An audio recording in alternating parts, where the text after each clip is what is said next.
And we're going to revert back about 30 seconds because we're now unmuted for everybody on Zoom. So that's out of the way. But good afternoon, everybody. Again, my name is Dana Wakeman. I am the editor-in-chief of Albany Law Review, Volume 89. I'm excited to be here today to help open our flagship symposium entitled The Cost of Compliance, the Threat to Free Speech and Academic Freedom in Higher Ed.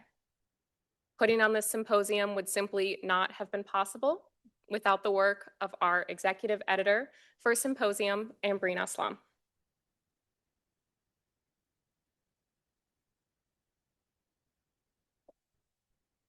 Ambreen has worked on so many tasks for this event, ranging from researching and selecting our various speakers to even putting together the flower arrangements that you see today. So she has taken care of large and small details altogether. And I know that this is going to be an incredible event because of all of your hard work. So thank you.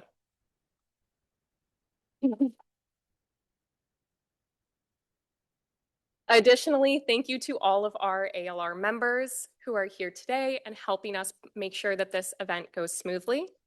You'll see our ALR members volunteering from directing you all up here to the DAMC, handing out our programs, and even bartending at our reception later today in the East Foyer. So thank you all for making sure today goes so great. Thank you.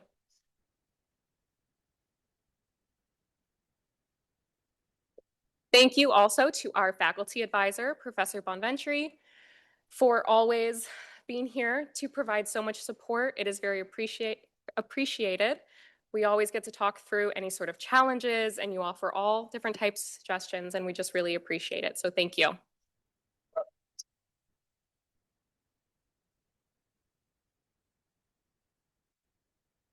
Ambreen and I first started talking about this symposium last spring, but the topic itself has become more and more relevant every day since. From the Trump administration's freezing of grants to universities, to attempting to revoke the ability for universities to enroll foreign students, to even just last week demanding that Harvard pay $1 billion in damages, to even just about 2 hours ago suing Harvard as well. We have simply so much for us to discuss today. I also want to thank all of our speakers in person and online for joining us today, as well as a huge thank you to our moderator, Professor Redwood, for being here to not only moderate our discussion, but also providing support through our planning process. We really appreciate it, and it's a true gift to have you as our moderator, so thank you.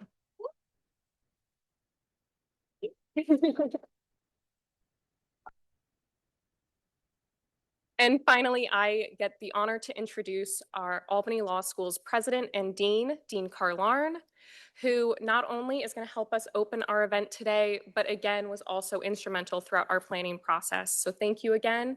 I hope you all enjoy, and I'll pass it off to Dean Carlarn.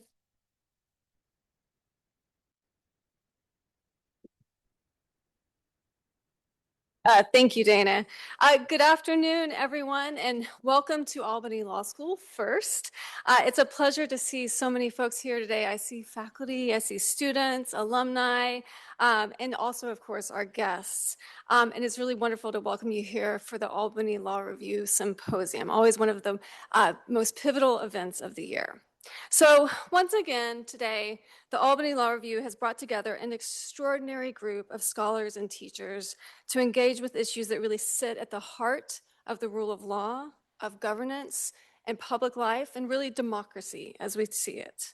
This year's symposium could not be more timely or more important. At a moment when institutions of higher education are navigating complex regulatory landscapes, political pressures, economic challenges, and evolving cultural expectations, the questions of free expression, academic independence, and institutional autonomy have never been more relevant, have never been more contested, and have never been more important to engage directly. As just a testament to this, the new president of the American Association of Law Schools, Dean Danielle Conway from Penn State, she chose as her theme for AALS this year, emancipate, period, academic period freedom period. And so the entire American Association of Law School this year is really focusing on academic freedom. Today's program brings together leaders from across academia, government, and public policy to offer a rich and interdisciplinary perspective on these challenges. We're very honored to welcome an incredible panel of leading thinkers and voices on questions of academic freedom. This includes Professor Robert C. Post, Sterling Professor of Law at Yale Law School, and also former Dean at Yale Law School with a great tenure between 2009 and 2017. And what he may not know, and Professor Post, I'm looking at you now, is that he previously taught at Berkeley Law when I was there. That was my alma mater. And I tried desperately to get into his classes, and I never could. And so but it's wonderful to be able to welcome you here today. And our next speaker is Professor Ruth Kolker, a distinguished university professor of law, Heck Faust Memorial Chair in Constitutional Law, and Professor of Law Emerita at the Moritz College of Law at The Ohio State University. And I won't go on too long about Professor Kolker, because in 2 weeks I actually have the chance to go to Ohio State to celebrate her work. But what I will say about her is that she is not only one of the greatest thinkers and writers in the space, but she's also one of my most important mentors, and a mentor to so many people in the academy. And so it's such an honor to have her here as well today. Our next speaker is Kapil Langani, who's the Senior Vice Chancellor for Legal Affairs and General Counsel for the State University of New York. He's a wonderful leader and a terrific speaker as well, and he actually joined us here at the law school for a joint event between the Government Law Center and the New York State Bar Association to speak on racism, wealth equity, and the law. So a regular contributor to these conversations and a friend of the school. And then we have Dean Julie Novkov, who's here in the front, who's the Dean of the Rockefeller College of Public Affairs and Policy, a professor and Collins Fellow at the University of Albany, SUNY, who's a leading voice on free speech. And since I've been in the Capital Region, has been on just about every panel or discussion that I've seen come across my table on free speech, and was even here at the law school, I think in 2024, 2023, to speak about race and free speech. And then last but far from least, we have Chell Miller, who is the program director of the Government Law Center at Albany Law School and council president of the NYCLU Capital Region. And Chell is pivotal not only to everything we do through the Government Law Center and so many of the conversations we have, but they are also a proponent of academic freedom and free speech and a regular contributor to these conversations. So we're very grateful to have this distinguished panel, and we're especially happy also to have our own Professor Jim Redwood. As you heard, he got the superstar clap earlier, who's a professor of law at Albany Law School, to serve as today's moderator. Now, before I sit down, I just want to extend a special appreciation to the editors and the staff of the Albany Law Review for their hard work, their constant professionalism, their vision, but also their courage to organize this symposium. This is a tough topic. It's a tough topic to engage, but it's an important one to do so. And events like this don't happen without extraordinary student leadership, dedication, and collaboration. So we are very deeply grateful for your efforts. Now, as many of you know, Albany Law School, and if you don't, you'll hear me say it a lot this year, but we're celebrating our 175th anniversary this year. And the Law Review has always been an important part of that. So the Law Review can trace its origins back to the Albany Law School Journal, the nation's first student-edited legal periodical, which was published in 1875. So I think it's fair to say that today's Law Review staff are following in the footsteps of generations of law students who've made very important contributions to intellectual discourse that has really allowed Albany Law as an institution to stay at the forefront for really preparing our students to practice, to serve, and to lead. Now, I apologize because I have to step out for a Board of Trustees meeting, so I'm going to miss parts of the conversation, but I hope to rejoin you later. But I want to say a final thank you to our speakers and to the Law Review. And then I have the pleasure of welcoming up Ambreen Islam, who, as you've heard, we got several claps, which she didn't really love, but she accepted, who's the executive editor for the symposium. And I've had the opportunity to work with her as she's planned this year, and she's remarkable in every way. And this event is a testament to all of her hard work. So I will turn it over to you.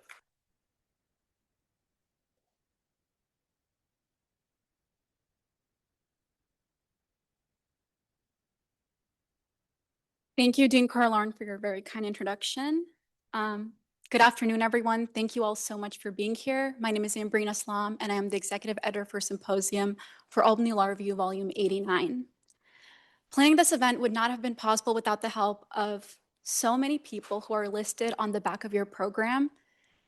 Dean Brescia, Dean Carlarn, Lauren Minot, Sachi Vines, to name a few. And I'd like to extend a special thank you to Dana Wakeman, our editor-in-chief, who offered her help and support throughout the entire planning process. Thank you, Dana, and thank you to the rest of the Law Review staff. We have a distinguished group of speakers joining us today who I'm very excited for all of you to hear from. As Dana mentioned, we began discussing possible topics last spring. I land on the topic of the threat to free speech and academic freedom in higher education because it has been at the forefront of the news since my first year of law school. Over the past few years, we have all seen student protesters, faculty, and administrators test the limits and weaknesses of our First Amendment rights on campus. That is why this conversation felt both timely and necessary. When questions about speech, censorship, and academic freedom feel especially urgent, examining the First Amendment in the context of higher ed allows us to confront some of the most challenging issues in constitutional law. I now have the honor to introduce our renowned keynote speaker, Professor Robert Post. As Dean Carlarn mentioned, he's the Sterling Professor of Law at Yale Law School and served as the Dean of Yale Law School for nearly a decade. He is one of the nation's leading scholars of constitutional law and the First Amendment. His scholarship has profoundly shaped how courts, academics, and practitioners understand free speech and academic freedom. Please join me in giving a warm welcome to Professor Robert Post. Thank you.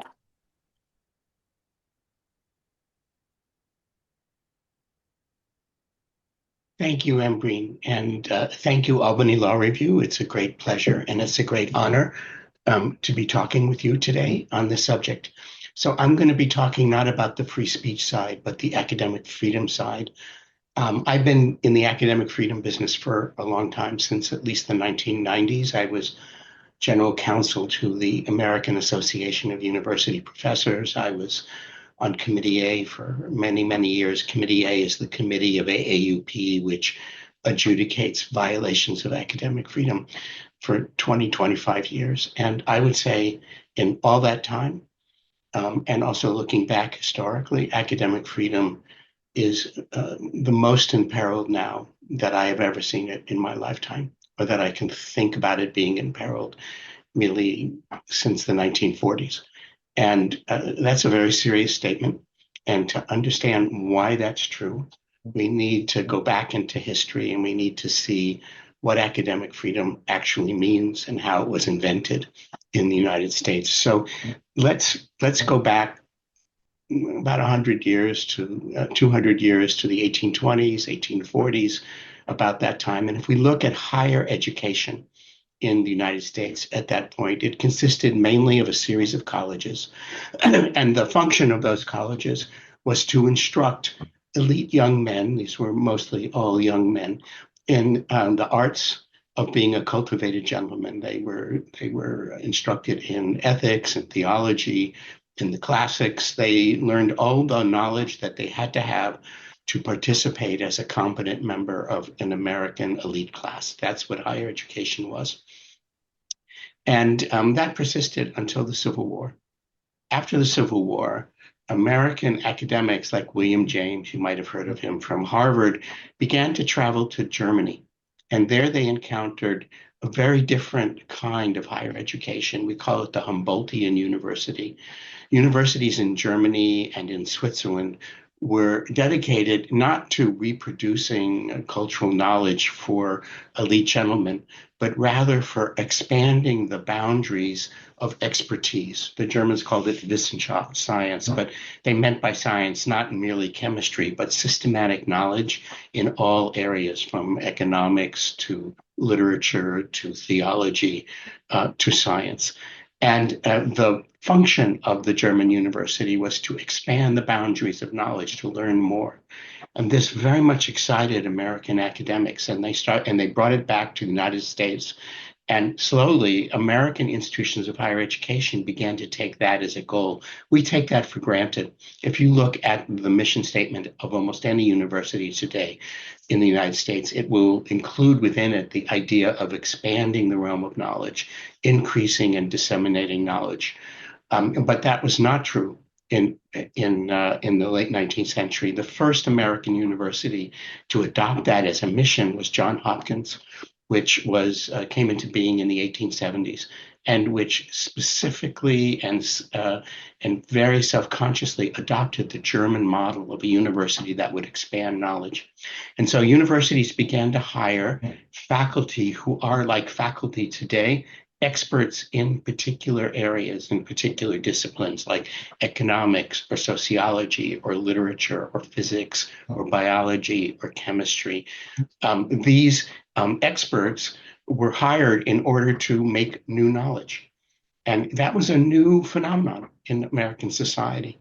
And as faculty, they were employed by universities who were then, as they are now, corporations. There were basically, say in the year 1900, three different kinds of ownership of these corporations in the United States. They could be privately owned by trustees who were self-appointing, like Harvard still is, or by proprietors who just owned the university, even though they were technically speaking nonprofit.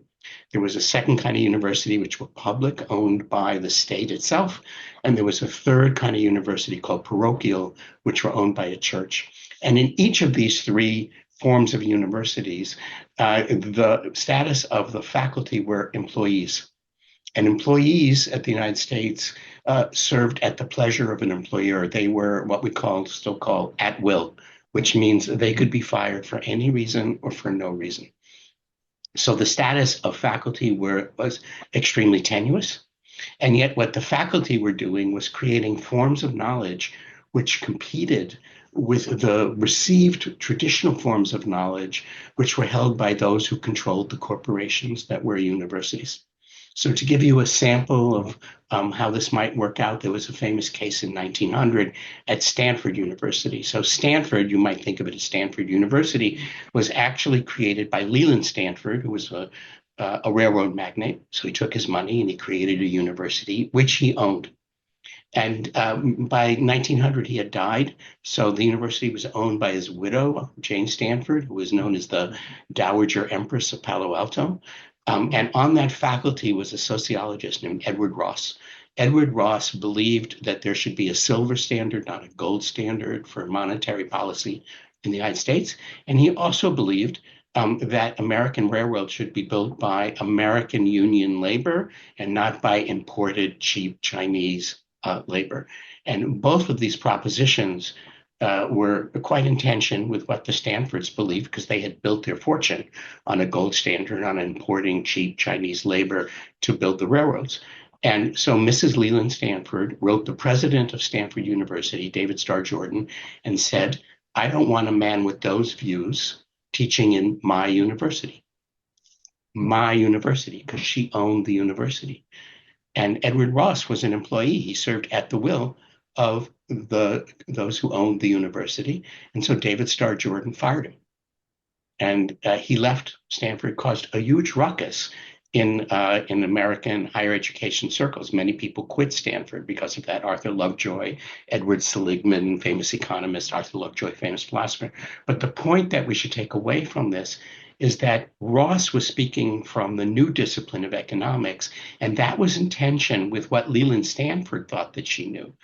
And what people thought they knew, who controlled universities, was going to be different than what the new faculty, who became specialists in these new disciplines like economics, were developing as a form of knowledge. So we have a conflict between the form of knowledge developed by faculty at universities and the form of knowledge that those who own the universities believe to be true. Another example would be, before Duke University was Duke, it was a Methodist university called Trinity. And somebody in the biology department was teaching evolution. And the owners of then Duke University said, we don't want someone teaching evolution. We know the truth of the matter, which is God created the world in 7 days, 6 days, and we don't want our students learning anything else. There was a conflict of knowledge between the discipline of biology and those who thought they knew the origin of the world, who owned the university, who were lay people. And so the first decades of the 20th century consisted of this tension between the forms of knowledge created by university faculty, which were validated by the disciplines that now are represented in the various university departments, and the forms of knowing that the people who technically owned the universities, thought that they knew. And those who owned the university decided, since they had the legal power, they were going to control what was taught and how research was done within institutions of higher education. And so academic freedom didn't and couldn't exist. And after the firing of Edward Ross, and as a result of many such firings, American professoriate pulled it together and said, we can't do our job if we are controlled by lay people who don't know what they're talking about and yet want to control how we research and what we publish. So in 1915, American professors got together and they created something called the American Association of University Professors. John Dewey, the philosopher, was the first president. And the first thing they did was put out a 1915 Declaration of Principles of Academic Freedom. And they made a very interesting intellectual move. They said that faculty are not the employees of universities. They are the appointees of universities. And so what in effect they did was they analogized faculty, university faculty, to judges. So the president appoints a judge, but just because the president appoints the judge, the president can't control the decisions that a judge makes. The president appoints a judge to serve a function which is independent of the president, because the president can't be a lawyer, can't hear the case. Only the judge can do that. Similarly, faculty, even though technically they are appointed by university and are technically employees of the university, actually, when you get down to the reality of it, said the AUP, are appointed to serve a function, which is to increase knowledge. And knowledge is measured by the various disciplines that we teach. To know whether something is true economically, you have to know economics. To know whether it's true chemically, you have to understand chemistry and so forth. So we are appointed, faculty are appointed to do the job, create the forms of expertise. And they cannot be controlled in that by the lay people who just happen to own the corporations that employed faculty. That was the key move. And that move was made to ensure that faculty would have the academic freedom to increase knowledge, because you can't increase knowledge unless you can critique existing knowledge. So academic freedom is the freedom that is necessary in order for a university to serve the purpose of the Humboldtian Research University, which is to increase knowledge. And that's what, American universities were the scenes of battles between faculty and those who owned universities for many years after that. But by 1940, there had come to be a general agreement. Expertise was then sufficiently respected in the United States to be understood as the form of knowledge. If you wanted to know whether a bridge would fall down, you'd ask a civil engineer. You wouldn't ask a university president who was appointed because he was good at finance, because he knew nothing about how bridges were constructed. You had to ask the expert. And this was generally recognized throughout the United States by 1940. And so at that point, the AUP put out something called the Statement of Academic Freedom. And it said professors should have academic freedom of research and publication, of teaching, of something called extramural speech. We'll talk about these other two forms of academic freedom. And the statement was signed on by almost every institution of higher education in the United States. There was a general consensus that this is the way institutions had to function in the United States of higher education if they were to serve the purpose of expanding knowledge, which we had acquired as a purpose of universities from our contact with the German Humboldtian universities at the end of the 19th century. So by 1940, this was generally accepted. And what really locked it in was World War II. Because during World War II, it became absolutely clear that you couldn't win a war unless you had experts who could invent radar. who could invent nuclear bombs, who could be technologically advanced enough to build a better form of airplane. And it also became clear by World War II that the economy, which was going to dominate the world and win in world competition, was going to do so because of technological innovations. And technological innovations had to come from basic research and from forms of expertise in which universities specialized. And this was locked home by someone named Vannevar Bush, who was an advisor to President Truman and wrote a report called Science, the Endless Frontier. You thought that was Star Trek, but it actually came from Vannevar Bush. And he created a system in which the federal government would pay for basic research, ensuring forms of academic freedom, and that the research would be handed out according to academic criteria of competence and excellence. There was, at the time, some reservations among universities. You can find speeches by the presidents of Yale, the president of Harvard, saying, I don't know whether we want to take this federal funding. And in any event, we shouldn't take more federal funding than we can afford to lose, because who can depend upon federal funding?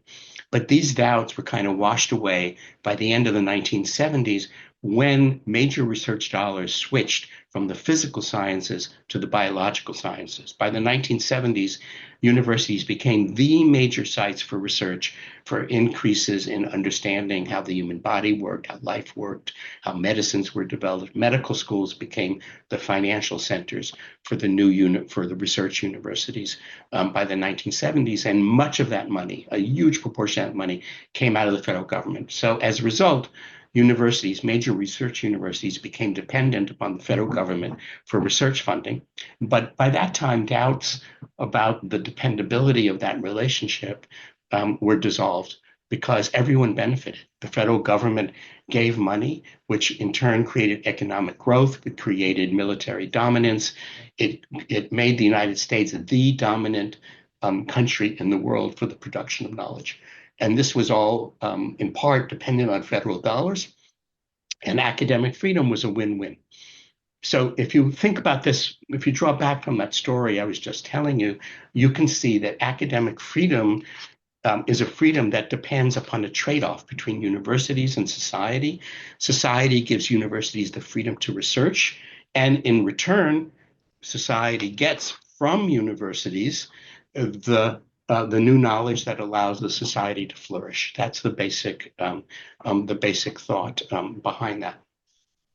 And universities were not, I'd say, until the 1970s, late 60s, were not particularly controversial institutions. And this is because universities were highly elite institutions until the 1940s. Very, very few people in the United States went to college. And those that went shared a common elite status of having graduated from a university. This was a nonpartisan position, both whether you're Republican, whether you're a Democrat, you both went to Harvard or Yale or Penn or Albany, wherever you went, and this was a bond between you. And there was no way that the university would get into the middle of a controversy. Now, if we ask what has happened now, we have to go back to a fundamental demographic change in the way universities fit into American society. This change happened after World War II with the creation of what's called the GI Act. And what that did is it gave returning soldiers from World War II the ability to, federally supported ability to go to universities. And that made a university education shift from an elite status marker into something more like a democratic entitlement. Suddenly, it became everyone was more or less entitled or expected to go to a university, receive a higher education, get the opportunities that higher education meant. And that changed the role of universities in their teaching function in a very fundamental way, because it made universities an instrument for cultural socialization of large paths of the population. Now, at first, this wasn't a big deal because it basically was elevating large swaths of the American population into quasi-elite status. And that was a good thing. Everyone benefited. from that. But then if you draw back from a second, you say, well, what does it mean to have a cultural status? That can get suddenly controversial. And to see how that happens, take the example of race. So Brown versus Board of Education was a major turning point in American racial policy. And basically what happened was the elites of the North and the elites of the West combined to end the peculiar Southern institution of segregation. So this was a joint elite project for most of the country turning against the Southern sections. It was not a partisan thing. Earl Warren was a Republican. It was rather sectional. And the West and the North turned on the South and said, we all now have to have a common respect for persons regardless of their race. And this was a huge moment. And American institutions of higher education on the whole participated in that. And they created forms of racial inequality and integration, which shifted by the late 1960s and 70s into forms of affirmative action, which were more or less nonpartisan. But what happened with the election of Richard Nixon in 1968 is that suddenly the politics of racial equality became partisan. I mean, one of the platforms of the Republican Party, beginning with Richard Nixon, is called the Southern Strategy. They wanted to take the South. The South used to be solidly Democratic, and they wanted to make the South Republican. And to do that, they began to play a racial politics, which said we shouldn't be going so far down this path of racial equality. We should draw back, and we shouldn't be so aggressive in undoing white supremacy. And suddenly the universities, which were engaged in a nonpartisan form of socialization into the cause of civil rights, were stuck. They found themselves in the middle of a partisan controversy because the Republicans began to draw a line which was increasingly hostile to affirmative action and forms of civil rights, and the Democrats increasingly began to support civil rights. And so which positions were the university to take? On the whole, American higher education continued with the line initiated by Brown versus Board of Education, but that put them into the middle of a partisan conflict. If you looked at America in 1920, it would have been inconceivable that higher education would be caught in the maws of a partisan conflict.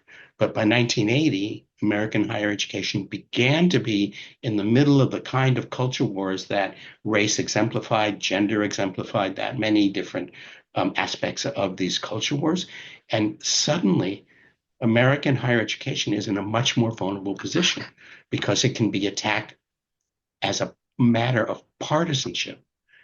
And that's a whole different story than anything that higher education has ever faced in the history of the United States. And if you want to see where that story ends, it's in, for example, the Stop Woke Act of Florida, which says you can't teach certain things about race and you can't publish certain things about race. If you're at a public university in Florida, you can't teach, for example, that affirmative action is a good thing.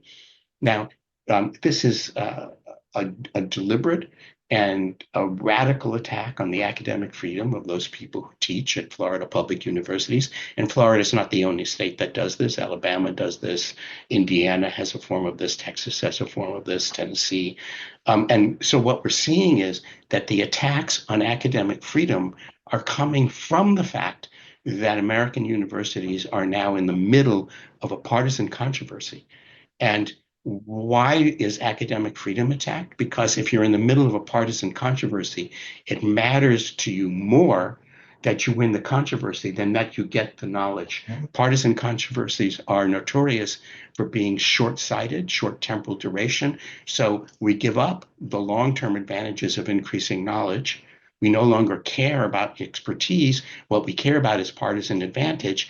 And suddenly academic freedom no longer is a bargain that those involved in the partisan controversy are willing to abide by. And if you wanted to see an explicit statement like that, you can just look at Vice President Vance's November 2021 address to the National Conservative Conference. And he said, because universities, and he's talking universities generally, teach what he called progressive orthodoxies that consist of, and these are his words, deceit and lies. He says conservatives must, quote, honestly and aggressively attack the universities in this country. He gives an hour and a half speech devoted to that theme. He says, and I'm quoting him, "We are giving our children over to our enemies, and it is time we stop doing that." And so the agenda is, who cares about academic freedom? We have to win the partisan war. That's more important. And the reason universities are so vulnerable is that they're in the middle of a partisan war, which they could not have been until they had been democratized by the GI Bill of Rights at the end of World War II. Before that, universities could not have been in the middle of this kind of a debate. And the debate is actually more than your usual culture war issues of gender and of race and of reproductive rights. It's far broader than that. When Vance says, why is it that Fauci gets to tell people to wear masks, this is during the COVID period, he said it's because he has a diploma on his wall. And so what is he saying there? What is he saying? He's saying that universities confer the prestige of expertise. And expertise is a form of authority that contradicts the political will of the president. And therefore, we have to crush expertise. We have to appoint someone to HHS like Robert Kennedy Jr., who has no expertise. We have to appoint someone to the Department of Education like Linda McMahon, who has no expertise. Expertise is now a bad thing. So this is right back to the controversies we saw in the year 1900, when those who have the political power want to end those who have the authority of expertise because they no longer care about expertise. Talk about short-sightedness. That's the form of controversy that we have now. And that is why the present administration, for example, wants to cut back all research. Why would you cut back cancer research? Who would want to cut back cancer research? The answer is because you don't want to create the experts who then can turn around and tell you what actual public policy is, because they want that to be determined by political authorities, not by those with the authority of expertise. So what we're seeing now is a fundamental attack on the authority of expertise, which universities were created to foster and develop, and which academic freedom depends upon. That's the fundamental conflict that we have at the moment, and we see it expressed in all sorts of areas, from climate change. We see now we see the administration defunding and attacking research which shows that climate change can be humanly caused, to forms of reproductive rights and public health, to the usual subjects of a partisan debate like reproductive rights or gender ideology or race. So that's the fundamental form of this conflict. That's why it's a fundamental conflict, because it pitches political authority on the one hand against the authority of expertise, which universities are created to establish. Now, when the present administration seeks to control private universities like Harvard or like Yale, and they put conditions of various kinds, there are many defenses that universities can have under standard First Amendment doctrine. The doctrine of unconstitutional conditions. You can't put a condition on a grant which would violate my constitutional rights. There's a doctrine in the First Amendment called the doctrine of expressive associations. The Supreme Court, the conservative court, was very active in articulating and defending this right. You might think of the Boy Scouts case, where it held in the Dale case that the Boy Scouts were exempt from an anti-discrimination law that would force them not to discriminate on the basis of sexual orientation, because by choosing its members, the Boy Scout, which is a quote-unquote expressive association, determines the message which it sends out to the world. And that's a First Amendment violation of the rights of the Boy Scouts. So universities determine their identity and the message they send out by who they pick as their students, by who they pick as their faculty, etc. So universities have many ways of, for example, claiming First Amendment immunity from Title VI and Title IX, all sorts of things like that. If universities were so inclined to do that, many of the assaults on private universities that you've seen the present administration make in an effort to crush these universities can be defended by rather standard First Amendment doctrine. Not all the assaults. So if the administration, for example, cuts funding to NIH or to NSF for cancer research, there's not going to be a First Amendment defense to that. If they're going to cut off visas generally, as opposed to cutting off visas for those who oppose a certain foreign policy. There's going to be very hard to have a First Amendment defense like that. If they're going to change accreditation agencies and create ones which will have different criteria, it's going to be very hard to construct First Amendment defenses to that. But to many of the very crude attacks that you see now being carried out by the present administration, there are First Amendment defenses that turn on the fact that universities are, in First Amendment doctrine, expressive associations. But these defenses will not work for public universities.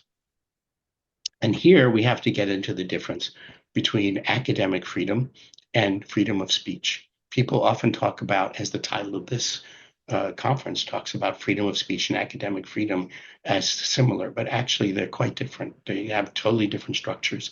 And if you just want a quick sense of that, consider this.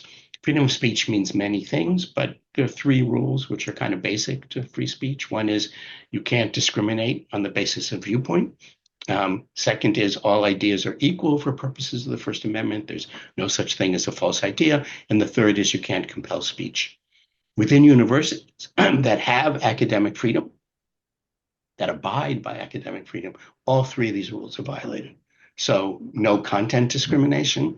Well, of course there's content discrimination. I hire the best faculty, not just any faculty. I promote the best faculty based on viewpoint and content considerations. Or if you're a student, we do content discrimination. We're saying we're writing a paper today on baseball. We're not writing it on soccer or whatever however our educational assignments work.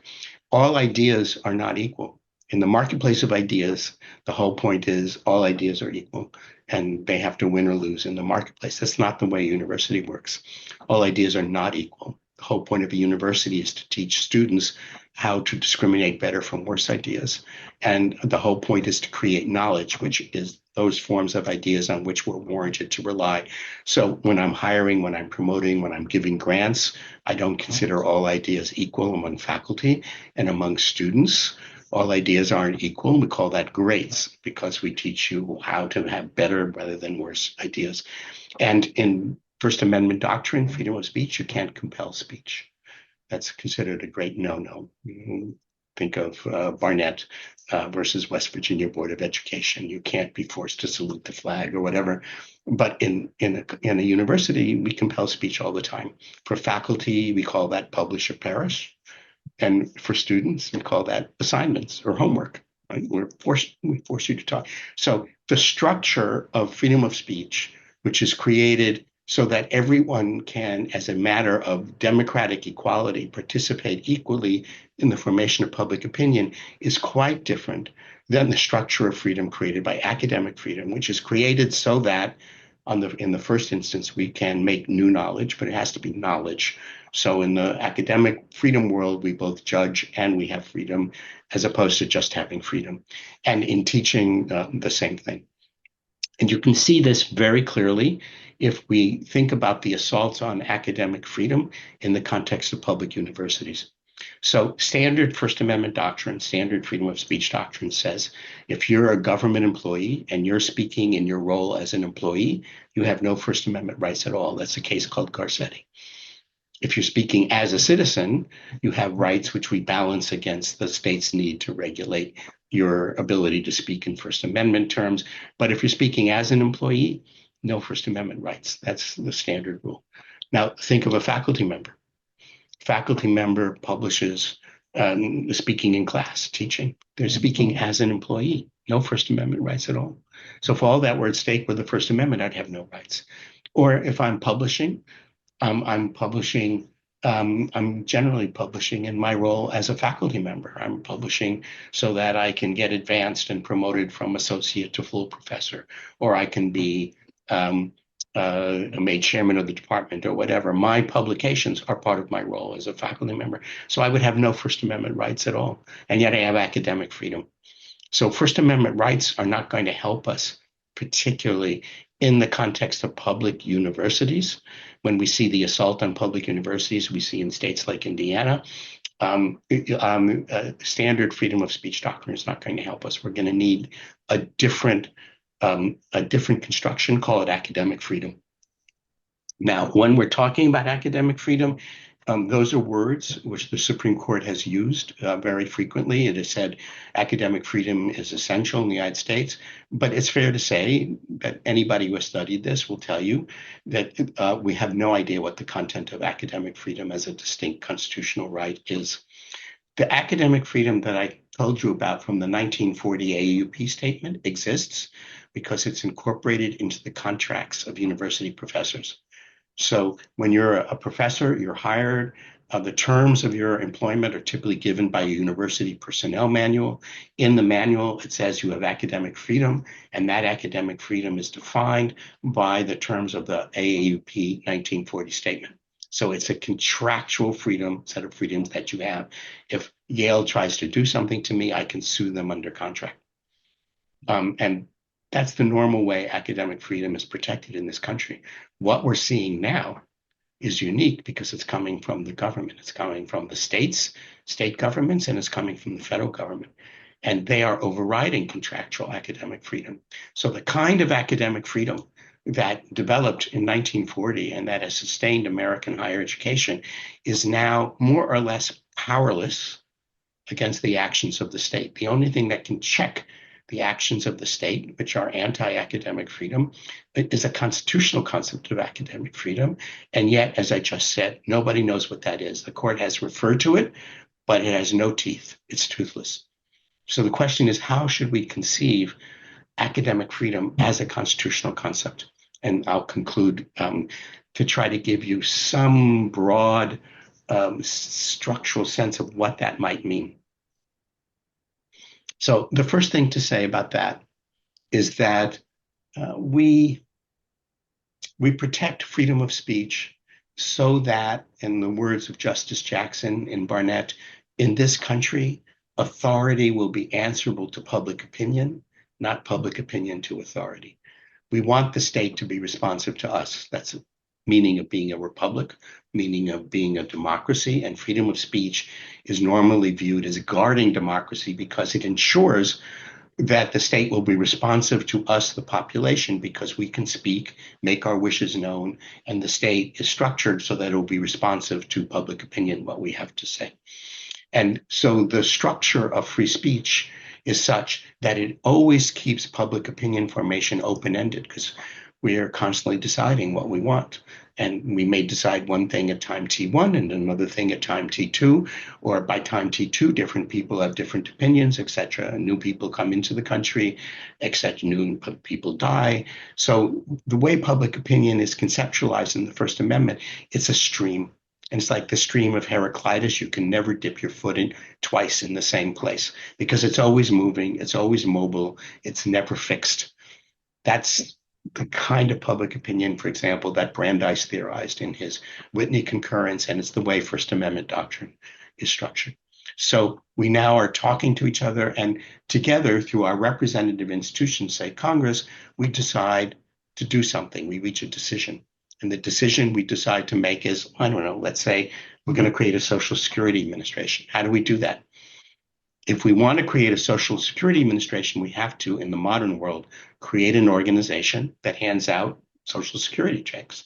So what's an organization? It's an arrangement of resources that is purposeful. It exists to accomplish a mission, an objective, an end that we set for it. Here, the end is Social Security checks. We create courts to dispense justice. We create prisons to do whatever the mission is of corrections, whether it's rehabilitation or incapacitation, whatever that mission is. We create a bureaucracy to accomplish the mission of the bureaucracy. Now, if you think about that for a minute, it means that speech within the bureaucracy, within a state bureaucracy, cannot be regulated in the same way that public opinion is regulated. In the bureaucracy, we have to regulate speech so as to accomplish the point of the bureaucracy. So a simple example that you probably can see very clearly, in a court, there's no freedom of speech. All the speech of witnesses and lawyers and participants is regulated so that the court as an institution can achieve justice. But none of that is particularly correlated to any principle of freedom of speech. The same with a school and a university. We regulate speech in the university and the school so as to accomplish the purpose of the school and the university. That is to say, to increase knowledge or to educate students. And we regulate speech so that that happens. And academic freedom are the principles of regulating speech within a university such that it accomplishes the purposes of a university, meaning increasing knowledge or teaching in a certain kind of way. And I haven't really gone into academic freedom of teaching, but if we're going to say two words about it, it must mean something like this.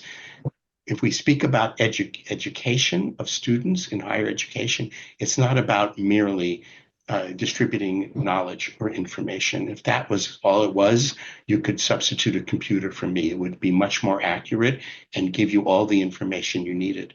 If I'm a successful teacher in higher education, what I'm teaching is not merely the dissemination of information.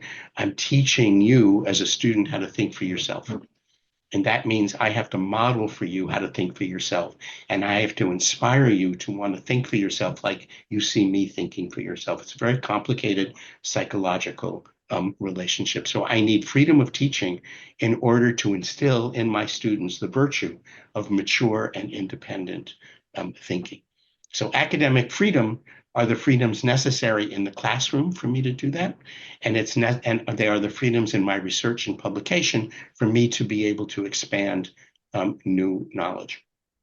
So that means when a court is looking at a university and they're looking at the way a university is being regulated by the state, it would ask the question, is that regulation consistent with the purpose of the university, with expanding knowledge or teaching in ways that instill in students a mature independence of mind? And if it isn't, then it's unconstitutional under the terms of academic freedom. So the only way conceptually we can constitutionalize the idea of academic freedom is to incorporate into it some very concrete principles of the purposes and objectives of institutions of higher education. Those purposes I'm giving you are two, being very simple about this because I have a very short amount of time to talk to you. One is increasing knowledge, and the other is a certain kind of teaching that instills a mature independence of mind. This means courts must constitutionally read these purposes into the institutions of higher education, and they must set aside as unconstitutional state regulations which contradict those purposes. Now, that's a very odd thing, what I've just said to you, because it means that the court, not the people who run the universities, are going to be saying what the constitutional purposes of universities are. Courts do this all the time. If you look at judicial regulations, say, of K-12 speech, much of the time it turns on a debate about what the purposes of K-12 schooling is. But courts do that all the time. And whenever they look at an institution like the military or like a prison, they are always asking themselves, what are the constitutional purposes of those institutions, and measuring the regulations of speech within those institutions according to those purposes.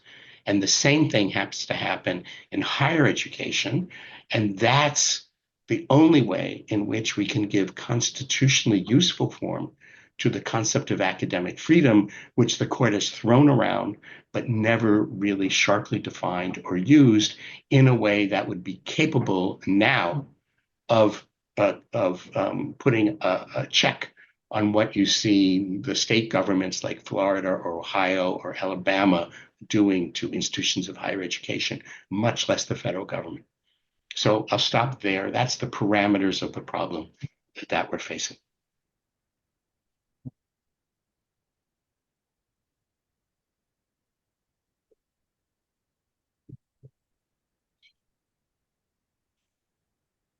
Thank you, Professor Post, for that amazing speech. We're now going to open up the floor for some audience questions. And where's my mic runner? There he is.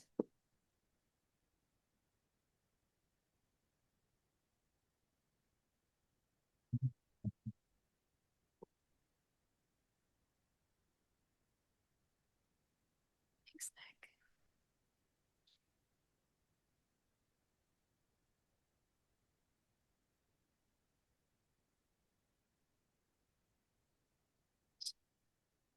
Hi, Professor. I hope you can hear me. I don't know which direction I'm supposed to look so that you can see me, but I see the back of your head right now.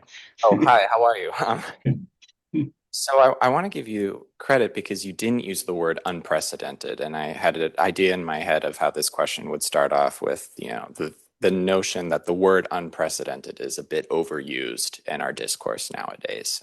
So I do want to give you credit. You did not say that, but you said something to the effect of, in my capacity, having spent my career on this, I've never seen this before. I'm curious as to what that means, because I mean, in my civics education growing up and now obviously in law school, my notion of an inalienable right is that it doesn't really matter if it's been violated for the first time in history or the 10th time in history. So is there a significance to the notion that maybe these attacks are truly new? Does that even matter? And if you have any thoughts on either of those, I'd appreciate it. Thank you. So first, none of these rights are inalienable. All of them are part of social structures, and they have the value and weight and authority of the social structure which they embody and make possible, for point one. Point two, I have never seen the value of expertise attacked frontally. That's what I mean by unprecedented. So you only have academic freedom, the rights of academic freedom, if you care about what academic freedom produces. It produces expert knowledge. It produces students who think for themselves. If you don't care about those things, if you want to indoctrinate students, or if you don't care who survives a pandemic because you don't want to you're not interested in the science of the matter, you're interested in the politics of the matter, then you're not going to have academic freedom. And when I say this is something I haven't seen before, I have never seen a society turn on the very expertise which has made that society great. I mean, one of the reasons the last century was the American century was because we had preeminence in the production of knowledge. And this was the motor that ran our economy. This was the motor that ran our medical system. This was the motor that ran our scientific development, our space development. This was the motor that created our military that was the strongest in the world. You undermine that, you undermine just about everything that puts America in its place in the world. So there didn't seem to be any rational reason to do that.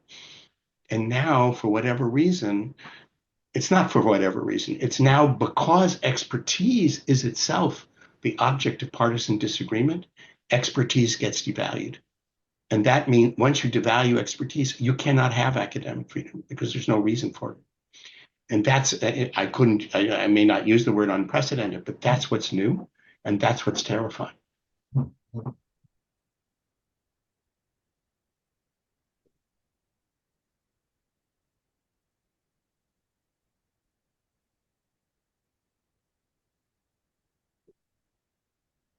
Professor Post, thank you for your remarks. I've been a long admirer of your work for literally decades.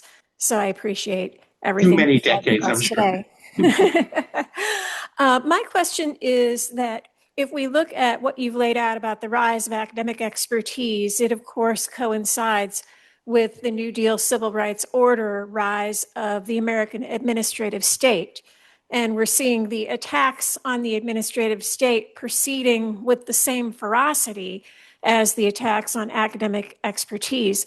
I'm wondering what you might say about the relationship between these two attacks, whether you see them as being serving independent ends, being related to each other, and if either one you think is kind of taking a precedence for the current administration. Thank you. That's a really deep and a profound question. So if you think about expertise, I just finished a book on the history of the Taft Court 1920s. But what was interesting about that is World War I was the first time you brought academic expertise into the government. You had to, in World War I, everyone realized you couldn't win the war unless you changed the economy into a wartime economy. They called it the Prussification of the economy, because Germany was winning the war because it was outproducing war materials from any of the other European countries. So you had to fight this at the level of social reorganization. But how do you change the economy? You had to bring in economists into the government to talk about new pricing schedules. All American economic dimensions became controlled by administration in 1917 under Wilson in order to win the war. And this, remember, this is inserted into a world which was Lochner, in which the private should be completely separate from the public. And all of a sudden, you have an armistice in November 1918, and the country said, "Jesus, what did we just do? We just discovered that we have extreme administrative control over the state. You cannot win a modern war unless you have extreme administrative control over a modern economy, and yet we believe in freedom of enterprise." And so the whole apparatus of control was dissolved. But the country realized that it was necessary in the 20th century to do it, and yet they wanted to remain Lochner. So the jurisprudence of the Supreme Court in 19 was intensely confused. On the one hand, they allowed something like the Transportation Act of 1920, which completely transformed the ICC regulation of railroads and understood it had to be managed the way they managed a wartime economy. And on the other hand, they revived Lochner. They literally revived Lochner to prevent price controls.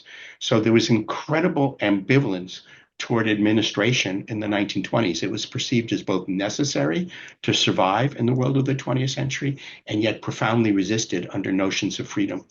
FDR comes along in what we call the administrative state. He revives all of the institutions which had been created in 1917 to fight World War I. I mean, much of the New Deal is just the re-establishment of the very institutions which had been governing the country, in part under Herbert Hoover. In the Food Administration in 1917, 1918, because they had the crisis, of course, of the Great Depression. And you can only manage if you have expertise. So when we talk about economists and statisticians, et cetera, going into government, that was a function of the administrative state. So if you're going to attack expertise, you are attacking the administrative state. You're saying we don't need to have administration because the market works through some invisible hand, and somehow the climate is unaffected by what we're doing, and somehow it'll all work out because of whatever interventions are made possible the market, namely roads and police and et cetera, et cetera. So the attack on administration and the attack on expertise, they come out of the same notion. And you see that playing out, not in constitutional law so much, you see it played out very deeply in administrative law now, where the court with the unitary executive theory is saying in administrative agencies, political will trumps expertise. And we're not interested in the particular expertise any agency can bring to bear to solve a problem like FERC. How do we make an energy grid that works? Instead, we care about the political will represented by the president himself. He has no knowledge, but he has political authority, and politics trumps expertise. So it's the same thing that you're seeing now playing out against universities in the context of administrative law, but you're quite right to link the two.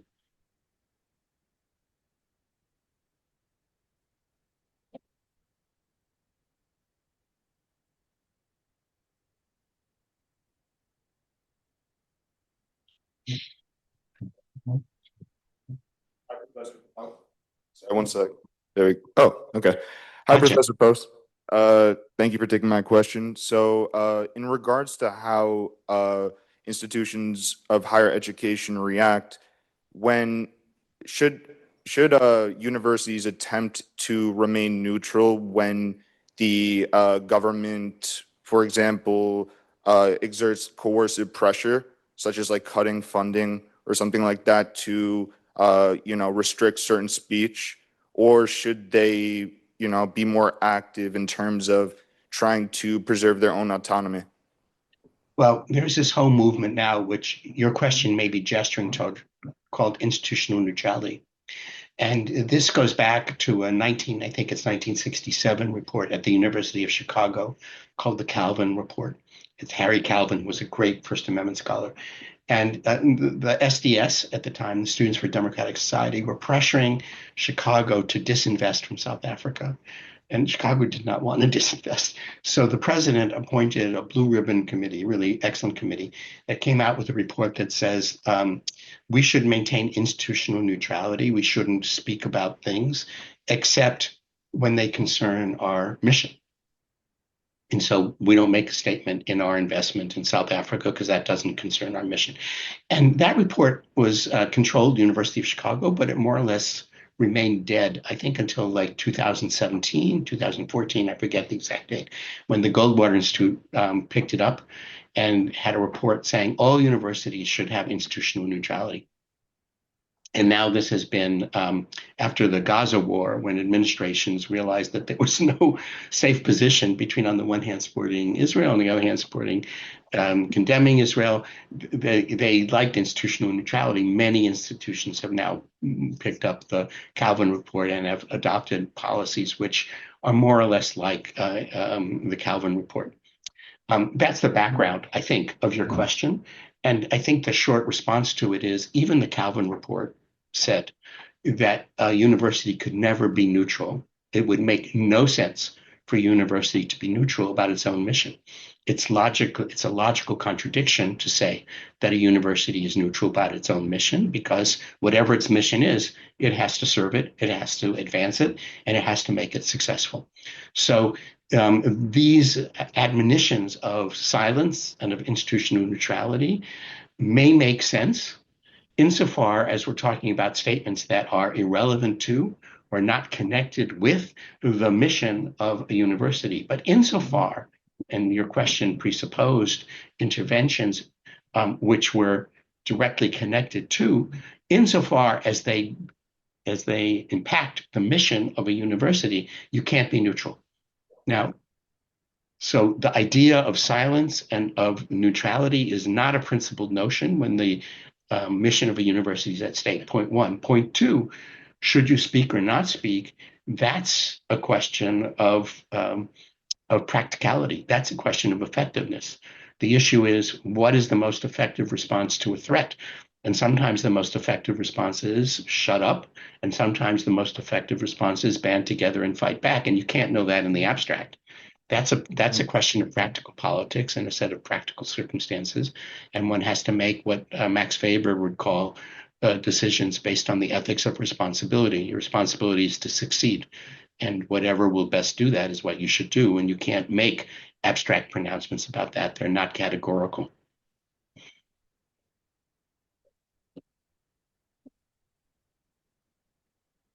Thank you, Professor Post. Everybody, please join me in giving him another round of applause. Thank you.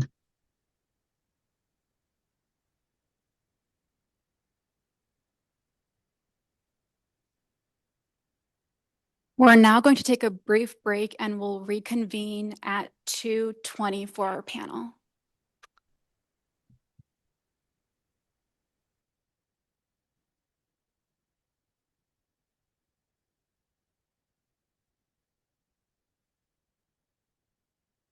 Let's move him to the side so we can discuss. Talk to him real quick. Thank you, Nick.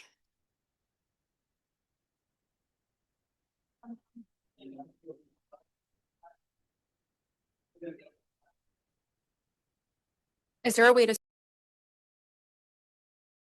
like only the mic only like, you can talk? Professor Post, can you hear us? Yes, I can hear you. Yeah, can you make I can't, but I have to switch it. I'm sorry. Yeah, I just want to say thank you so much. We're so glad that you were able to join us. Thank you. Thank you. So can I stay on as just to hear the others? You turn off my camera? You're welcome to stay on, but you don't have to. Okay.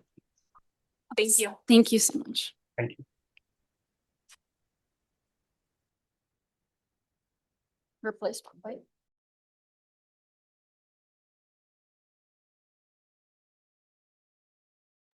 Professor Kolker, we're going to come back in about 6 minutes to start the panel, but we have you on the big screen and we're ready to go in just a couple of minutes. Wait, I saw. Thank you so much.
If everybody could please head back to their seats, we're going to get started with our panel.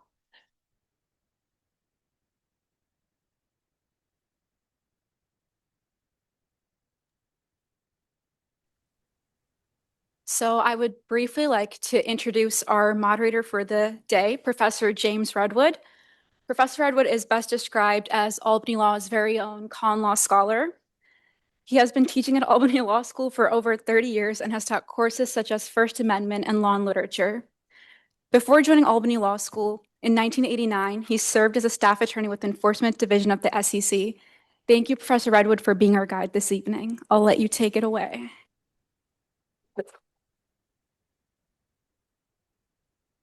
Well, thank you, everybody. I'm going to have to swivel. This is going to be great on my neck because I have to be able to see the panelists and then see you guys and then see whatever it is I want to see when we're talking about this. So let me, again, Dean Carlarn had talked about the panelists. Well, let me just emphasize it again so that everybody knows the various players here.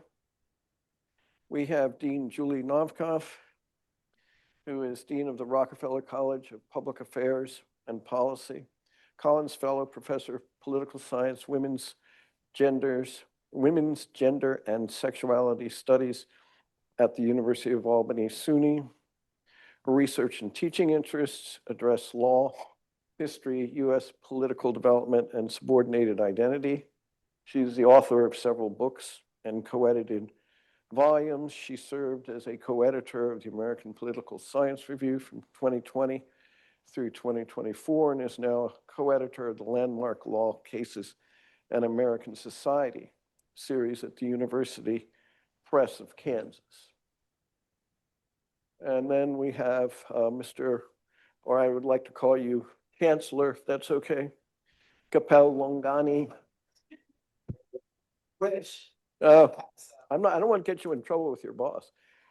Is a Senior Vice Chancellor for Legal Affairs, General Counsel for the State University of New York. He has had a distinguished career in public service. His deep commitment to justice, fairness, and equity has taken him around the globe, from implementing South Africa's post-apartheid constitution to serving as the minority staff's legal investigator for the Committee on Oversight and Government Reform in the U.S. House of Representatives. And then Professor Ruth Kolker. Can you hear me, Professor? Yep, hear you great. Okay, thanks.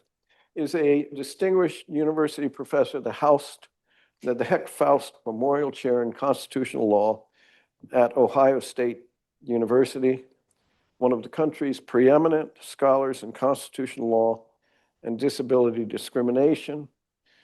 She has published at least one edition of 17 books and more than 90 law review articles. Professor Kolker's work has twice been cited by the United States Supreme Court. She has held several service and leadership positions. Currently, she serves on the National Board of Directors for the American Civil Liberties Union. And as Dean Carlarn said, last but definitely not least, is our own Chell Miller, the program director of the Government Law Center here at Albany Law School, where they coordinate all aspects of the center's educational programming, publications, and community engagement. Ms. Miller currently serves as president of the Capital Region Council of the New York Civil Liberties Union, where they support civil rights advocacy and community engagement efforts of the NYCLU Capital Region chapter. I want to thank you all for being here and for helping us explore some of the issues that Professor Post talked about and expand upon those. I wanted first just to make reference because Professor Post referred to West Virginia versus Barnett, decided by Albany Law School's own Robert Jackson. If anybody wants to see his grades, I have them here. This was the spring of fall of 2011. spring of 1911, sorry. I'm trying to forget when I was born because he and I knew each other briefly. Fall of 1911, spring of 1912. His highest grade was a 100. That was back when it was numerical. His lowest grade was an 88. I feel really sorry for him. But West Virginia versus Barnett, the one other thing I want to say is I want to plug Mary Willard. And Mary Willard is an unsung hero for Robert Jackson because she taught him his last year at Jamestown High School. This was a very dedicated English professor who would take a number of her students to her home at night to read, to discuss, to analyze literature. She was a great fan of Shakespeare. And at her funeral, Robert Jackson spoke and attributed a lot of the beauty of his style to Mary Willard. And I think that's, I don't know if anybody else is going to plug her, but I just plugged her. So in West Virginia versus Barnett, which is relevant, I think, to what we're going to be talking about, the Supreme Court, June 14th, 1943, during the height of World War II, where the outcome was still uncertain, it was almost a year before D-Day, the court had to consider whether children who happen to be Jehovah's Witnesses could be validly expelled from school and their parents put in prison and fined criminally for refusing on religious grounds to salute the flag and say the Pledge of Allegiance. In the context, 1943, the middle of World War II. And the language I'm quoting to you, you've probably heard of or read. It's one of the most famous quotes in all of constitutional law from Robert Jackson.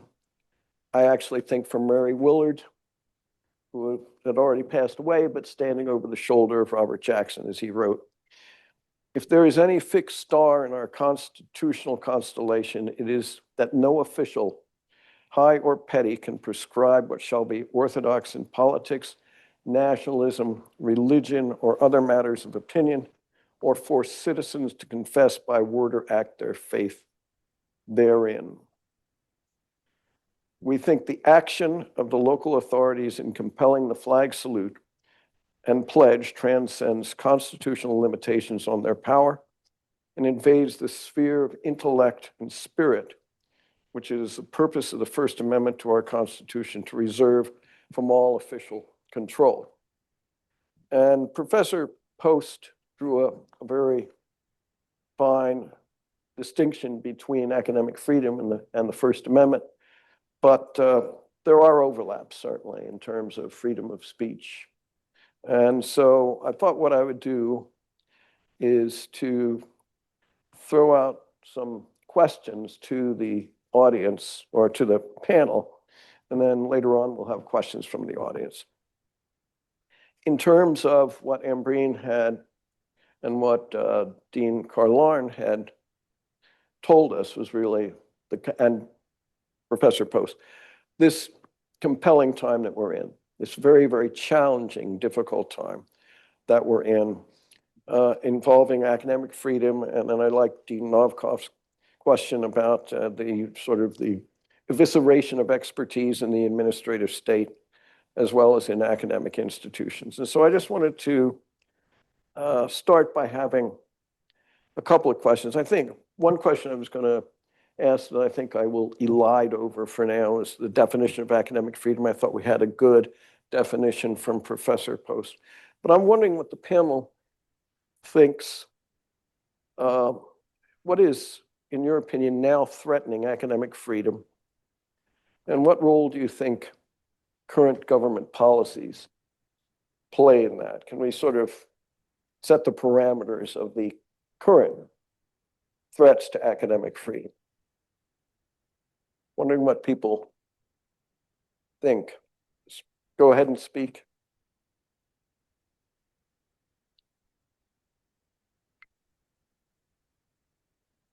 Okay, I think I've got my mic working. Can everyone hear me okay? Yes. Terrific. So as an academic administrator, I think about these things quite a lot. I would divide it up into two categories if we're looking at government. One would be state level threats, and the other would be federal threats.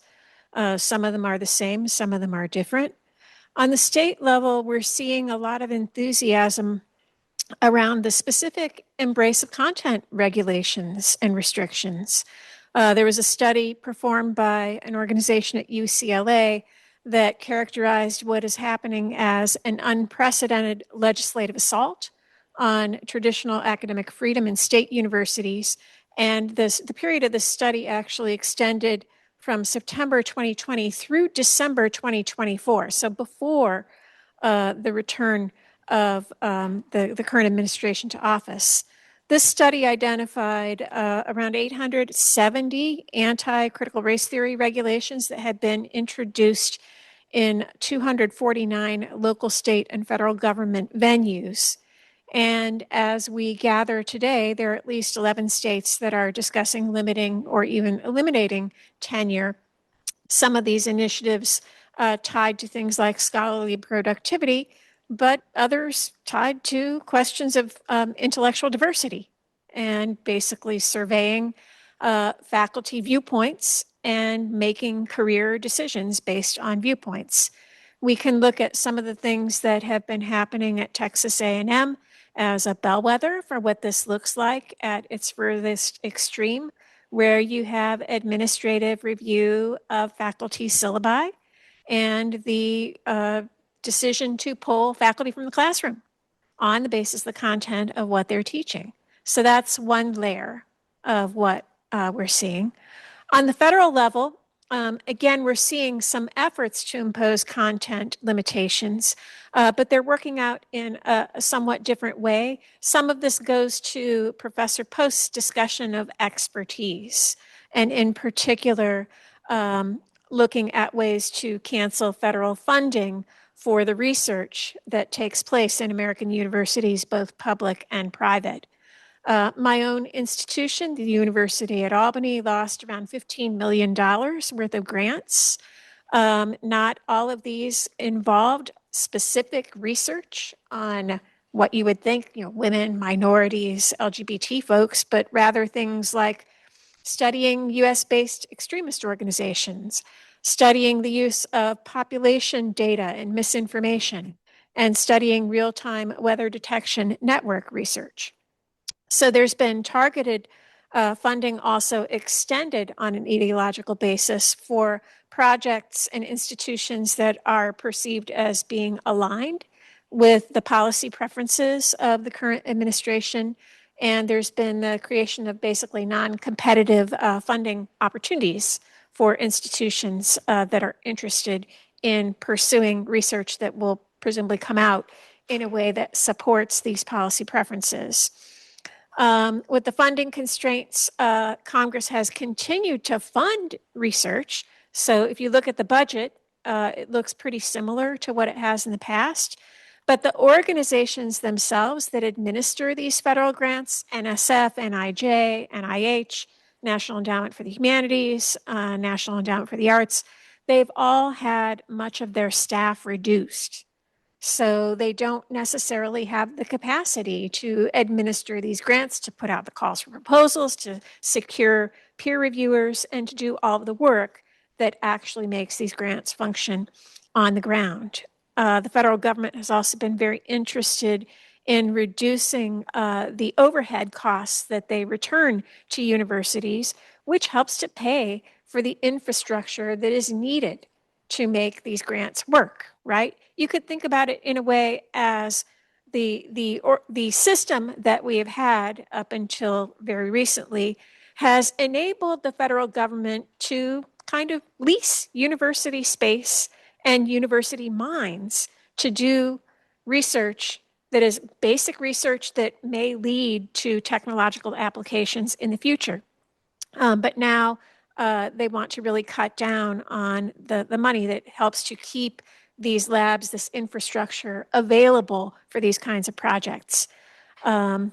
And then the third aspect of this, which is not necessarily governmental, but plays into the political dynamics that we're experiencing, would be the kind of culture war factors where you have influential university backers trying to exert direct pressure on what is happening in university contexts, on what is happening in university classrooms, what kind of research is being conducted, and how universities are devising and implementing their own policies.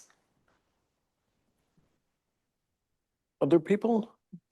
I could add. Can you hear me? Yes.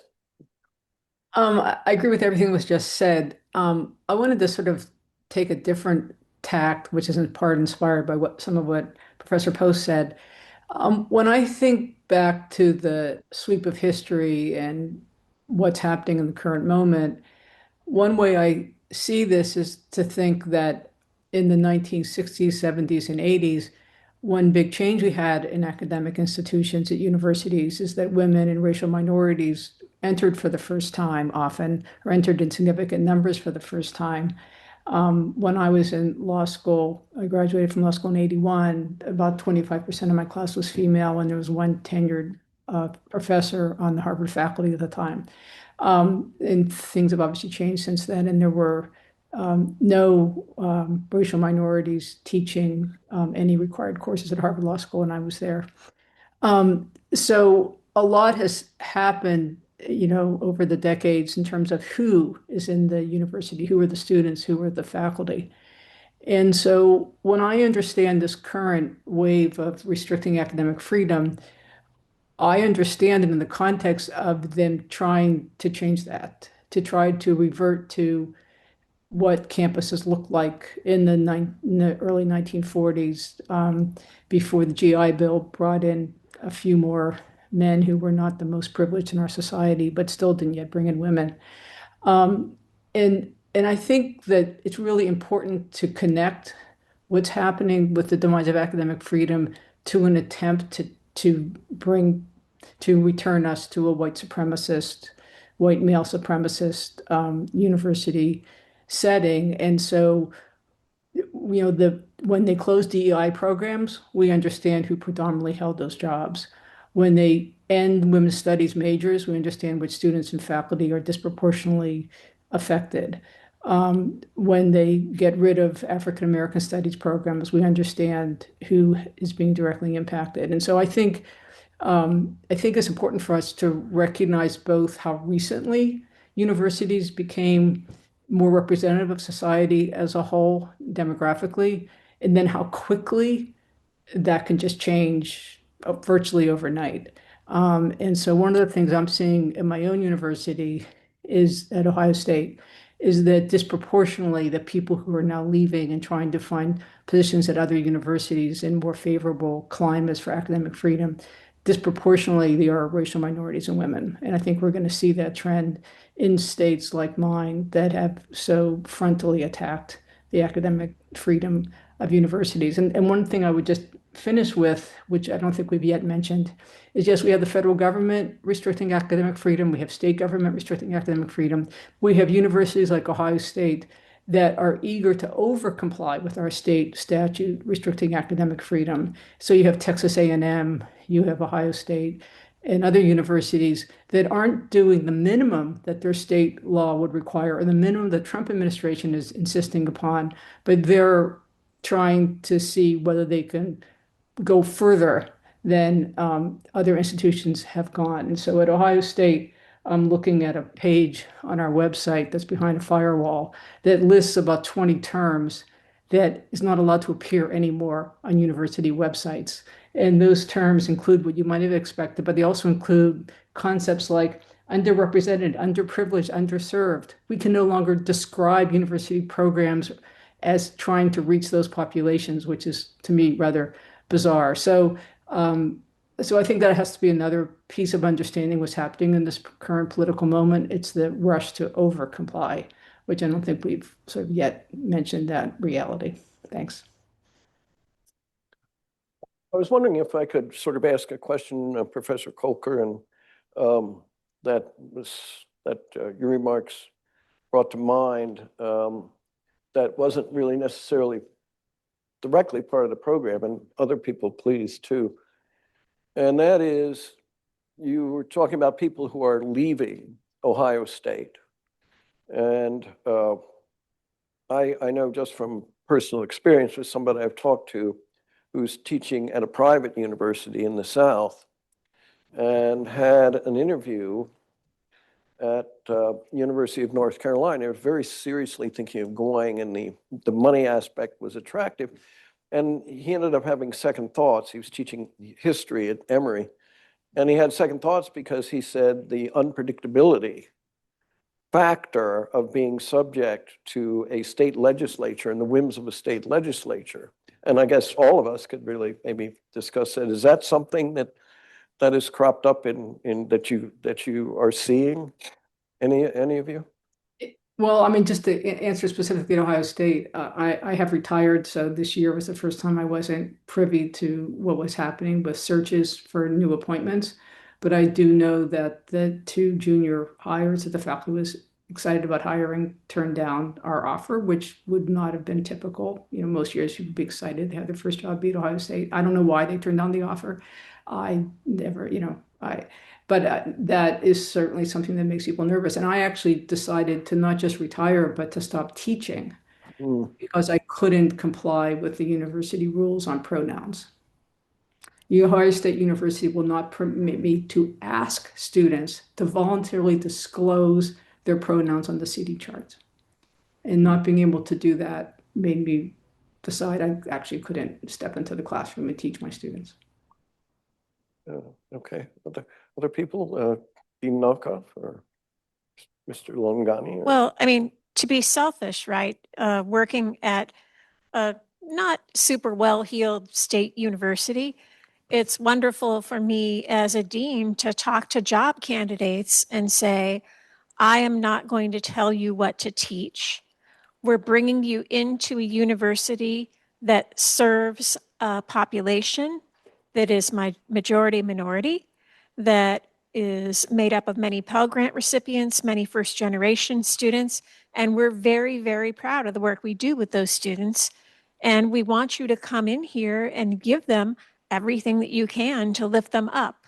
We believe in diversity. We believe in preparing our students for their place in the 21st century as our leaders, as our engaged public servants, and we want you to be part of that mission.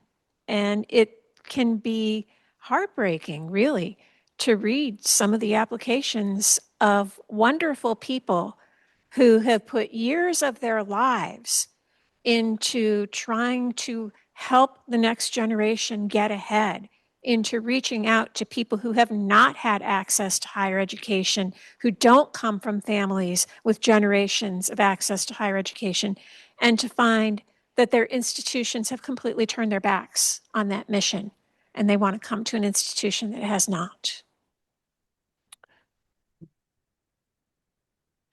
Mr. Longani, let me ask you a question which I think falls within your expertise. What are the legal implications for a large institution for refusing to comply with directives limiting academic freedom and free speech? I think the answer is significant.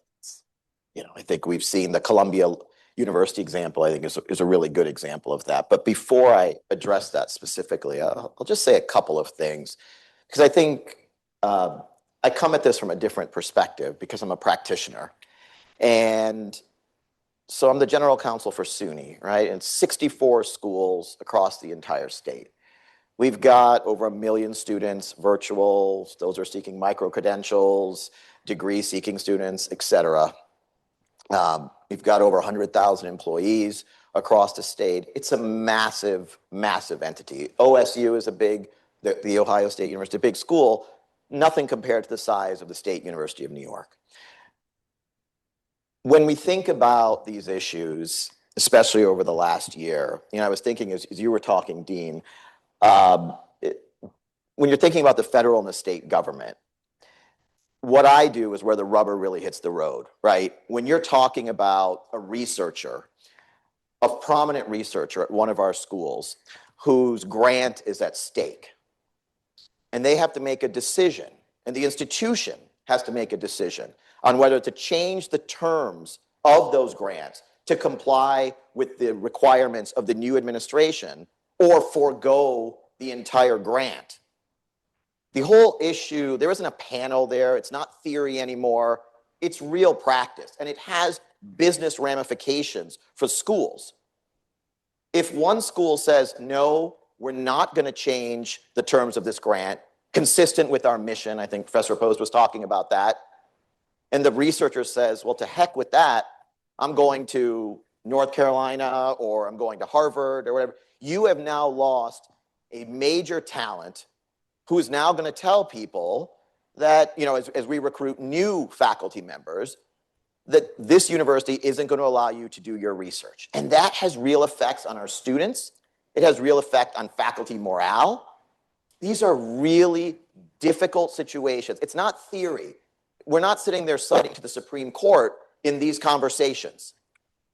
There's a real business that higher ed is a business at the end of the day. You don't have students, you don't have good faculty, you're closing up shop. So this idea, I mean, it's great. I love these panel discussions. But at the end of the day, these decisions are being made at a very granular level, oftentimes case by case. And I think like Columbia is a really good example. Columbia got criticized by many, many entities, right? They signed this agreement, $200 million. And I remember the first article I read, I think it was in the Times, and they cited to the Supreme Court in Sweezy, New Hampshire, where the court said, you know, to impose any straitjacket upon the intellectual leaders in our colleges and universities would imperil the future of our nation. How dare Columbia sign an agreement that imperils their ability to hire freely, to admit students freely? You know, they added restrictions in terms of international students that they could bring. I mean, this is Columbia, right? The crossroads of the world in New York City. And now the administration is helping to determine what the composition of that student body is, right? I think the least offensive part of that settlement was the $200 million, right? It's pocket change for the university. And then, you know, sometimes universities will sign agreements where there's a wink, wink. It's like, okay, let's save face, we'll sign this agreement, everybody will forget about it. Well, in this case, in that agreement, right, they actually have a monitor as well, a resolution monitor to enforce it and to ensure that what the federal government and Columbia agreed to is actually enforced. It's one thing to have an agreement, another thing to enforce it. And then the last aspect of that, which I find interesting, is not only did they sign the agreement, but it's not like a court case, right, where you solve something and it's dismissed with prejudice. The administration can come back again and add additional requirements, right? It's not the end of the story. They can keep coming back for seconds and thirds if they need to. The precedent, there's always a precedential effect of something like that, right? And every university in the country is thinking about, and some of our, you know, Harvard's dealing with it, Dartmouth dealt with it, Brown dealt with it, but it's not just the elite universities. There are various public universities that are dealing with it. And some of them you're not hearing about, right? They are confidential investigations that they're dealing with the Department of Justice on, just haven't made it into the papers yet. But that Columbia settlement, I think, is a great example of the fact that we are in uncharted waters. And these decisions that are being made, there isn't, yeah, there's a precedent here, but I'm not sure how valuable that precedent is, because every board of every university has a different mentality, right? We have a board, Columbia has its own board, we have donors, they have donors. There are a lot of stakeholders here that are chiming in on what the mission of our schools should be and how those missions should evolve based upon the new constraints that we face in this era. And I think those uncharted waters, really, to your question, what are the legal implications? I think at this stage, they are uncertain, but they can be really, really significant and damaging. And when we're talking about hundreds of millions of dollars, billions of dollars for universities, we're talking about changing the fundamental purpose of some of these universities and their mission. Kel, I was wondering if you might have some thoughts on these. Sure. Thank you for bringing up the Columbia example. So the NYCLU, I'm not speaking on behalf of the NYCLU, but the NYCLU was one of those, for people who don't know, the New York Civil Liberties Union was one of those very outspoken critics of both the Trump administration's kind of how the NYCLU described it as coercion, right, of Columbia, and Columbia's kind of decisions to settle. One part in particular that I think speaks to some of the conversations we've had is the Middle East, South Asian, and African Studies Department specifically was placed in a receivership for 5 years. And those are areas of study that really emerged and gained recognition in the aftermath of, right, opening up universities to broader populations, in those fields. I was a Middle Eastern Studies history major at one point, and those fields have transformed to be particularly less racist than they once were, in part because, right, the fields are now honoring the knowledge and experience of the people in those places that were long studied and excluded. And so that speaks to, I think, Professor Kolker, what you're speaking about, and Professor Post's comments as well. What's really, I think, what comes to mind for me in these attacks on higher education and restrictions on grant funding and research funding in particular is the really kind of, we have very broad impacts, as we've talked about, but also the very real lived impacts. I, in my previous life, managed a grant program focused on sexual violence and mitigating the impacts of sexual violence. And part of that grant that was pass-through funding from the Department of Justice through the Violence Against Women Act, through New York State then, and at the time gave us a lot of liberty to research and provide programming that focused on underrepresented, underserved populations, right? People who historically may not seek out law enforcement, right, after experiencing violence, but who are entitled to services and deserve support. So I think this has a really broad impact in terms of real lived experiences too. I personally participated in a research study as well, through another university that did end up having to cancel the study because of this pullback in funding, because the research was focusing on LGBTQ relationships and healthy relationships, sexual consent, communication, and preventing, right, the spread of STIs. So there's a real public health risk there, as well as, Professor Post talked about cancer research, right? There's something really tragic there. And we also have seen in, news, especially recent news as of this week, this, targeting of individual students and faculty for their expressions, right? Whether it's co-authoring an op-ed, whether it is, leading a teach-in, for example, and that's part of a very long history, I think, that we've spoken about, right? But is certainly ramping up. Happy to talk about more of that too. Anybody else on this? Just one quick footnote here. I want to underline that the issuance of a hugely vague, bombastic executive order from the office of the president does not relieve us of all of our obligations to follow New York law.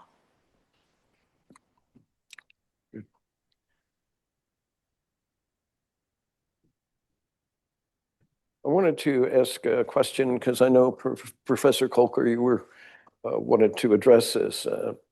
In terms of what courts are doing, how have courts reacted to the crackdown specifically on pro-Palestinian speech? I know you were interested in the Christensen case, I believe. Yeah, what the courts are doing, I think what we find around the country often is that people win at the district court level, and whether those whether those cases survive appeal is something that is too early for us to know. But I mean, maybe this is a good story of what a court can do in this moment, has done in this moment. So some of you may know from the news, there was a student at Ohio State who had a very popular TikTok whatever, site with thousands upon thousands of followers. He just finished his first year at Ohio State as a freshman. It was the summer after his first year. He was in DC, which of course is where the Israeli embassy killings took place. And he posted about those killings on his TikTok feed. And, it was controversial. I'm sure you can all imagine the kind of things he might have said. He was very critical of Israel and sort of saw this as maybe happening as a result of people being upset with Israeli policies, and didn't show a lot of compassion to the two young people who were murdered. So he did, and I'm sure he got a lot of clicks. And within a couple of days, the university president of Ohio State had received a lot of phone calls from politicians who were upset about this person's posting. This student didn't identify himself as a member of Ohio State. He wasn't on the Ohio State campus when he made the comments, and he said nothing, obviously, about Ohio State itself. But as a result of a phone call from politicians, not from the university's usual complaint procedure, the university summarily reached out to him and told him that he was being immediately suspended and expelled from the university, and was accorded no due process or anything. Eventually, they start having a back and forth with him. It's May. They said they can't talk to him until June.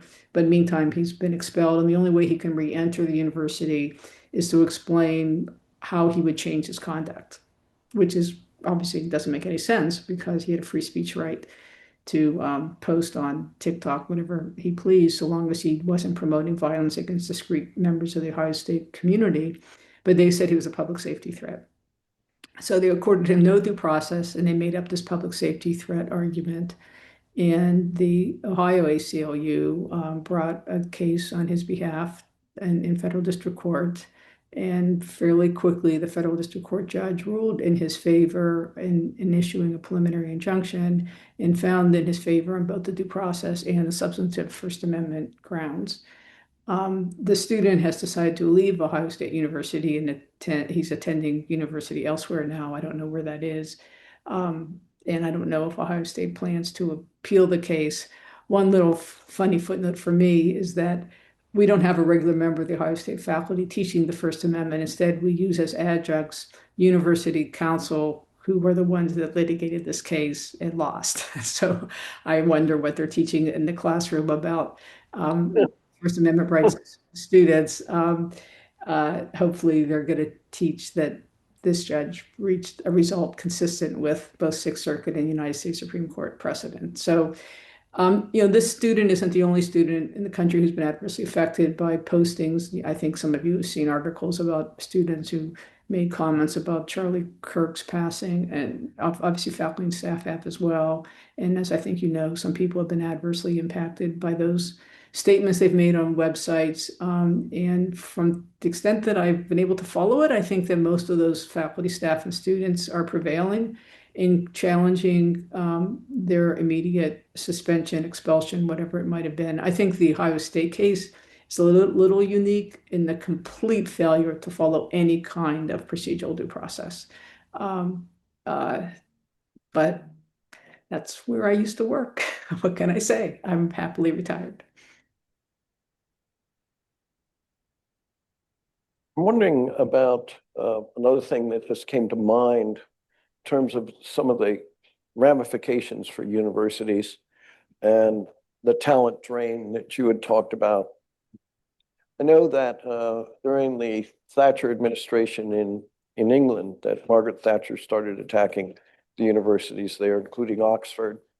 And one of the phenomena that evolved from that is there were a number of Oxford professors who would take dual assignments and teach in the US. There was I think a property professor at Oxford who was teaching at Cornell, and I think somebody at Columbia, maybe at Ohio State. And so I haven't seen any research or any discussion of when we're talking about the financial implications or other implications, including possible legal exposure of not simply having people leave to go to other institutions, but simply not coming here. And I'm not talking specifically about Chinese scholars or Chinese teachers, but perhaps from all over the world. Does any of you have any experience with that or any thoughts with respect to that or knowledge of that? Well, it's been an overt aim of this administration to basically try to shut out engagement between international scholars and international students and institutions in the United States. And I think part of what we can weave into Professor Post's earlier comments is that one of the things that made the United States infrastructure for higher education the best in the world was our openness to international scholars and to international students over those many decades. We brought some of the best scholars here from other countries where they were not welcome. We brought international students here. Our own students went abroad, and that made our institutions that much richer, that much more resilient, and that much more connected. And we are now seeing intentional efforts to break those relationships down, make them much more difficult to sustain. And yes, we are seeing some US-based scholars seeking to leave the United States, particularly those who are not themselves native-born citizens, but some native-born citizens as well are looking for climates in which they can do their research effectively. I believe there's some effort in Europe, right, to recruit people to come to France, for example, maybe German institutions. There is some, but again, I think we need to remember that the federal governmental support for basic research in the United States is just so huge. There really isn't another country in Europe that comes close to matching the amount of money that the United States was pouring into basic research. And that's just going to be very difficult to rebuild. Well, and I think what you're seeing, I mean, it's unfortunate because you're absolutely right. But unlike maybe 10, 20, 30 years ago, people have options, students and faculty abroad, right? The universities in China, India, for example, the resources and the amount of money that government is putting in are very different than it was, 20, 30 years ago. So there's real options for, I can say just personally, my father's, best friend was teaching at a university out west, very, very good university out west. He's a physicist, and he went back to IIT, right? I mean, that's one example, but I can see, because I can see all 64 campuses, you definitely see it on the student front. I don't think we will see the ramifications, the full ramifications of these policies for several years, but you can see the beginning of